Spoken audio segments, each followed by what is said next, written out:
আপনি যখন আপনার সন্তানকে যে কোনো জিনিস বলবেন, তাকে এক্সাম্পল দিয়ে বলবেন। আল্লাহ যে কোরআন নাজিল করছে, এক্সাম্পল দিয়েছে, এবং কোরআনের সবচেয়ে শ্রেষ্ঠ এক্সাম্পল হচ্ছে মুহাম্মদ সাল্লাল্লাহু আলাইহি ওয়াসাল্লাম। মুহাম্মদ সাল্লাল্লাহু আলাইহি ওয়াসাল্লামের জীবনটা কিন্তু হচ্ছে কোরআনের এক্সাম্পল। আপনি যখন আপনার সন্তানকে কিছু শেখাবেন, সেটার প্রথম এক্সাম্পল হচ্ছে আপনি। তার মানে আপনারা যে মা বাবা আছেন, ওনারাই হচ্ছেন আপনার সন্তানের জন্য প্রথম এক্সাম্পল। আপনি যেটা করেন, আপনার সন্তান অটোমেটিক সেটাকে কপি করে। আপনি এটা বিশ্বাস করেন না, কপি করে। কিরকম কপি করে সেটা আমি একটা এক্সাম্পল দিই, তাহলে আপনি বুঝতে পারবেন।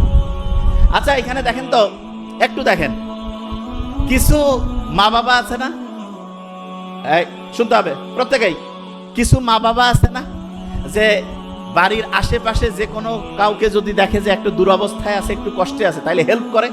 আচ্ছা, আশেপাশে কেউ বিপদে আছে, এইরকম কাউকে দেখলে হেল্প করে, এইরকম অভিভাবক কে কে আছে? হাত উঁচু করেন তো। আচ্ছা, আপনারা হাত উঁচু যারা করলেন না, তারা কি আশেপাশে কাউকে হেল্প করেন না? যারা হাত উঁচু করেন নাই, তারা দুইটা গ্রুপ। একটা হচ্ছে ঠিকভাবে আমার কথাটা বুঝতে পারেন নাই, মন দিয়ে একটু শুনতে হবে কি বলছি, নাহলে আমরা কথার মধ্যে ঢুকতে পারবো না।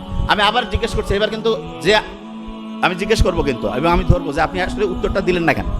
যারা যারা আপনারা আশেপাশে কোনো একটা বিপদ দেখেন, কোনো একটা পরিস্থিতিতে কাউকে উপকারের সুযোগ আসছে, উপকার করেন কি করেন না? যারা যারা করেন হাত উঁচু করেন। Very nice.